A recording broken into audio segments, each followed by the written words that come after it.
lunes y por supuesto ya está aquí con nosotros Pablo Berruecos, especialista en tecnología, y nos va a platicar acerca de una radiografía de las telecomunicaciones del país, ¿verdad? Exactamente. Bienvenido, como siempre. Gracias, muy amable. Oye, pues fíjate que acaba de salir del horno este estudio que se acaba de hacer y de presentar por Competitive Intelligence Unit, por Ernesto Piedras, y está muy interesante porque muy pocas personas conocen todos estos datos y sobre todo ver el panorama de lo que está sucediendo en la telefonía celular en México, y estas gráficas les van a llamar mucho la atención. A ver, cuéntame. Mira, la primera que les vamos a enseñar es un comparativo de cómo era en el 2000 la telefonía, es decir, del lado izquierdo verán ustedes todos los servicios que se tenían en el 2000, cuando en realidad el día de hoy tenemos muchísimos, ¿no? ¿Cómo aumentó?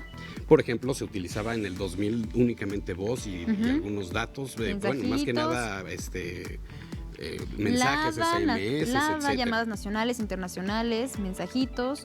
Mensajitos, exacto. Y ahora tienes todos los demás servicios que evidentemente se utilizan cada vez más y van a ver ustedes los resultados. En la siguiente, por ejemplo, ya se ve un mercado, es decir, cuántas líneas hay el día de hoy en México, que esta también es una cifra muy importante porque luego no ubicas bien cómo estamos. Tenemos 103.8 millones de líneas móviles.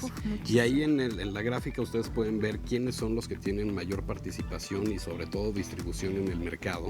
Y te das una idea realmente de cómo está creciendo. Por ejemplo, en el 2011 teníamos un crecimiento del 94% comparado con un 94, un crecimiento del 6.1% para el 2013, ¿no? Entonces, evidentemente sí se ve un crecimiento de aproximadamente 8 millones de líneas en tan solo 2 años. Muchísimo. Entonces, en la siguiente, por ejemplo, nos vamos a dar un poquito cuenta de cómo está la situación de la cobertura de los servicios móviles. Si te das cuenta, nada más el 74% de la población y de los municipios están realmente conectados, teniendo, por ejemplo, Telcel el 90% o Yusacel el 70%, o sea, sí se ve una diferencia bastante Depende grande. del lugar donde estés también lo que te conviene, ¿no? Exactamente, bueno, y aparte, porque en algunos lados llega una señal de Yusacel, por ejemplo, y en otros no, bueno, ese ya es un tema más complicado porque sí, cada uno se utiliza quizá antenas del otro, pero bueno, el chiste es que en el 74% de los municipios tienen por lo menos una antena. Perfecto. Entonces ahí te das cuenta que todavía falta mayor crecimiento, mayor inversión. Y por ejemplo, en la siguiente gráfica ya te vas a dar cuenta un poquito de quiénes son, quién está ahorita en el número 1 en el mercado. Por ejemplo, está Nokia y dices, bueno, ¿cómo es posible que esté Nokia más arriba? Porque tienen los celulares, por ejemplo, el de lamparita. Más económicos. Son más económicos, entonces aquí te das cuenta, pero en otra gráfica ya te vas a dar cuenta realmente quién es el que mayor crecimiento va a tener en los próximos años, y en esta te das cuenta también de la evolución y la penetración de teléfonos inteligentes. El crecimiento es de un 68% para el año 2015. ¿Qué quiere decir esto? Muchísimo. Que evidentemente, por ejemplo, Nokia en este caso va a bajar mucho porque va a dejar de vender esos celulares de lamparita. Ahora ya todos los celulares, aunque sean de gama baja quizá, ya van a tener que ser smartphones, y esa es una de las tendencias que tanto ustedes usuarios que tengan uno de estos celulares o uno que no sea un smartphone ya pueden llegar a tener.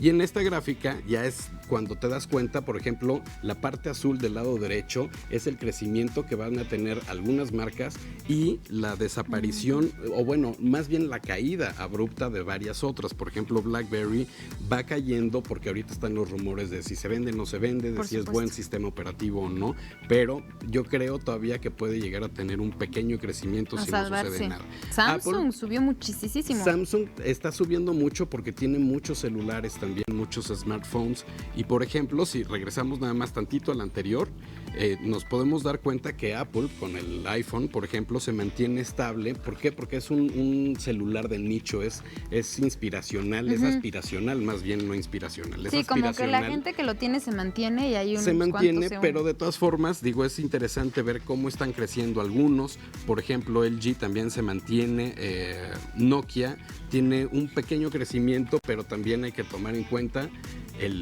los sistemas operativos, ¿no? Por ejemplo, Android tiene un crecimiento enorme porque justamente tiene muchos celulares o muchas marcas que utilizan este sistema operativo. BlackBerry todavía se mantiene, el iOS o el iOS de Apple está creciendo, pero por ejemplo Symbian todavía está en el mercado por los mismos celulares que te menciono, pero tiende a desaparecer. Y Windows Mobile, pues esperemos que crezca con todo lo que está manejando con Nokia en estos momentos. Ya por último, antes de irnos, si quieres, ahora aquí, por ejemplo, te das cuenta de la participación del mercado, por ejemplo, de Android está creciendo muchísimo, que es la línea verde, está creciendo muchísimo y otros sistemas operativos ya van de bajada. Y así podríamos seguir. Es muy interesante los datos, las recargas, por ejemplo, se prevé que para los próximos años crezcan muchísimo y así se mantengan, y pues me quedé ahí con 2 gráficas más, pero no importa. Oye, muchísimas gracias, Pablo, por haber estado con nosotros ustedes. como todos los lunes. Cualquier duda, que se pongan en contacto contigo, por sí. supuesto, ahí a Zoom Zoom Digital. Exactamente.